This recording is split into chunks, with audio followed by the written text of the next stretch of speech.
kabla sijatoa maoni yangu, ninaomba mfahamu kuwa Tarime inaongoza kuwa na mipaka mingi, maeneo mingi ya vichochoro yanayotokea Tanzania kwenda Kenya, kwa sababu sisi tuko jirani na nchi ya Kenya. Lakini pili, ni lazima mfahamu ni nini kimechochea tatizo lililojitokeza tarehe 29.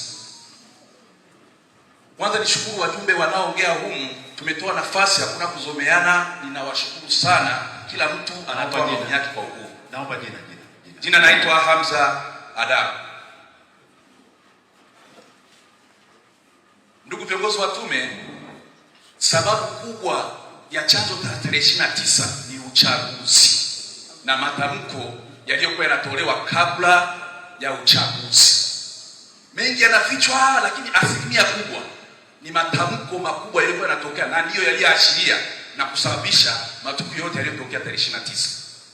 Moja, mwezi wa 8 tarehe 5, makamu mwenyekiti wa Chadema Taifa alikaa kikao Kitagasembe akiwa na viongozi wa chama cha Safina Kenya,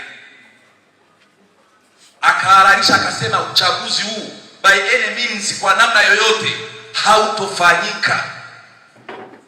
Lugha hiyo hapa Tarime ilituonyesha kwamba makamu amejiandaa yeye na mawakala wake kuhakikisha uchaguzi haufanyiki, lakini walio wengi hawayasemi na wanayajua. Pili, jamani, tusikilizane, kila mtu anatoa maoni yake. Haya ni maoni. Pili,